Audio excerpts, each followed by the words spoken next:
आज के इस वीडियो में अपन जिस क्वेश्चन के बारे में डिस्कस करने वाले वो अपन जेईई मेंस के 10 अप्रैल 2019 के शिफ्ट सेकंड का क्वेश्चन है। जैसा कि आप लोग देख पा रहे हैं, अपन के पास क्या करा है कि limit x tending to 1 x square minus x plus b upon में x माइनस 1 इक्वल टू 5 के बराबर दे रखा है। ये अपने पास लिमिट किसके बराबर दे रखा है, अपने पास क्वेश्चन पे 5 के बराबर। देन a प्लस बी अपने पास किसके बराबर होगा ये निकालने के लिए कह रहा है। तो चलिए काफी ज्यादा सिंपल है। सबसे पहले अपने पास क्या दे रखा है, लिमिट x टेंडिंग टू 1 के बराबर और यहाँ से एक्स स्क्वायर माइनस ए एक्स और प्लस बी और इक्वल टू होल अपॉन में अपने दे रखा है एक्स माइनस 1 के बराबर। और ये जो लिमिट है ना वो फाइनाइट है और वो भी 5 के बराबर। जब ये फाइनाइट है तो एक्स इक्वल टू इसमें 1 पुट करते तो ये minus a plus B plus 1 के बराबर हो जाएंगे और नीचे जैसे डिनोमिनेटर में 1 पुट करते तो ये अपने 0 के बराबर हो जाएंगे। यानी ये अपने 0 अपॉन 0 फॉर्मेट बन गया। यानी ये जो नॉमिनेटर है ना, नॉमिनेटर को अपने 0 अपॉन 0 फॉर्मेट बनना पड़ेगा फॉर फाइनाइट लिमिट। यहाँ पे लिख लीजिए for finite limit,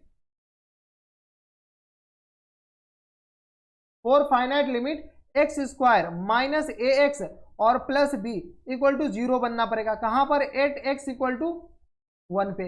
x equal to 1 पे इसको किसके बराबर होना पड़ेगा, 0 के बराबर। तब तो ये 0 अपॉन 0 बनेगा, तब ये अपने पास फाइनाइट लिमिट आएगा। अगर 0 अपॉन 0 नहीं बना तो ये अपने पास इनफाइनाइट लिमिट आ जाएगा। ऐसा नहीं होगा कि लिमिट कभी कभी एग्जिस्ट भी नहीं करेगा। तो यहाँ से x इक्वल टू 1 पे इसको 0 बनना पड़ेगा। तो चलिए x इक्वल टू 1 जैसे इसमें पुट करेंगे तो 1 minus a plus b equal to किस पर आएगा, 0 के बराबर। यहाँ से सॉल्व कर लीजिए, यहाँ से सॉल्व कीजिएगा तो यहाँ से a इक्वल टू किसके बराबर हो जाएंगे अपने के पास, b प्लस 1 के बराबर। हाँ या ना, माइनस ए इधर जाएगा तो a इक्वल टू आ गया अपने पास b प्लस 1 के बराबर। जब a equal to b plus 1 a का अपने पास लिमिट यहाँ पे आ गया। कोई दिक्कत परेशानी यहाँ तक नहीं होनी चाहिए। अब जब a इक्वल टू आ गया अपने के पास b प्लस 1 के बराबर, अब फाइनाइट लिमिट के लिए अपने पास इसका लिमिट की लिमिटिंग वैल्यू निकाल लीजिए। यहाँ से अपने पास क्या आ जाएंगे, लिमिट x टेंडिंग टू 1 और ये एक्स स्क्वायर माइनस ए एक्स और प्लस बी। और जब ये अपने के पास 0 अपॉन 0 फॉर्मेट बन गए तो अपने पास एल हॉस्पिटल रूल लगा दीजिए। एल हॉस्पिटल रूल जैसे लगाएंगे, एल हॉस्पिटल रूल जैसे लगाएंगे तो अपने पास ये किसके बराबर हो जाएंगे, तो नॉमिनेटर का डिफरेंशिएशन 2x और माइनस टाइम्स अपने पास किसके बराबर आ जाएंगे, a और प्लस टाइम्स 0 लिखना कोई जरूरी नहीं है और डिनोमिनेटर में 1 के बराबर। ये आ गया अपने पास लिमिट x टेंडिंग टू 1, जिसमें 1 जैसे पुट करेंगे तो अपने पास 2 माइनस ए के बराबर हो गया।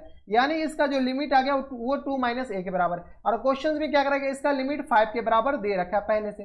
तब अपने पास इसको कंपेयर कर लीजिए तो 2 माइनस ए इक्वल टू किस पर आ जाएगा, 5 के बराबर। तो यहाँ से आ गया 2 माइनस 5 इक्वल टू ए के बराबर। ए इधर जाएगा 5 इधर जाएगा तो 2 माइनस ए इक्वल टू किस पर आ जाएगा, 5 के बराबर। यानी ए इक्वल टू आ गया माइनस 3 के बराबर। कोई दिक्कत नहीं। जैसे ए माइनस 3 आ गया तो यहाँ से बी अपने पास वैल्यू आ जाएंगे। चलिए बी निकाल लीजिए। यहाँ से ए का वैल्यू आ गया माइनस 3 और इक्वल टू बी प्लस 1 के बराबर। यहाँ से बी का वैल्यू सॉल्व कीजिए। बी आ गया अपने पास माइनस 3 माइनस 1 यानी माइनस 4 के बराबर आ गया। बी अपने पास माइनस 4 आ गया, ए अपने पास किसके बराबर आ गया, माइनस 3 के बराबर।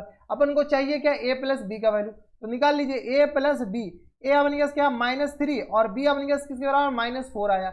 यानी ये आ गया अपने पास माइनस 7 के बराबर। कोई दिक्कत नहीं। यानी अपने पास ए प्लस बी अपने पास किसके बराबर हो जाएंगे, तो ए प्लस बी इक्वल टू अपने पास माइनस 7 के बराबर है। अब देखिए माइनस 7 कौन सा ऑप्शन में, तो माइनस 7 अपने के पास ऑप्शन नंबर ए में ही दे रखा है। तो ऑप्शन नंबर ए क्या आ जाएंगे इनके करेक्ट आंसर। कोई दिक्कत परेशानी हमारे हिसाब से यहाँ तक नहीं होनी चाहिए। तो ये थे अपने के पास जेईई मेंस के 10 अप्रैल 2019 के शिफ्ट सेकंड का क्वेश्चन था और अच्छा क्वेश्चन था। तो ये थे अपने पास काफी अच्छा क्वेश्चन। तो बस इतना इस वीडियो में। अगर आपको हमारे पढ़ाने का तरीका सही लग रहा हो तो प्लीज इस वीडियो को लाइक कर दीजिएगा, साथ में चैनल भी सब्सक्राइब कर लीजिएगा ताकि ऐसे इंटरेस्टिंग वीडियो आपको फ्यूचर में भी मिलती रहे। तो बस इतना इस वीडियो में। मैं आपसे मिलता है और चैट वीडियो में, तब तक stay happy, stay healthy and good bye.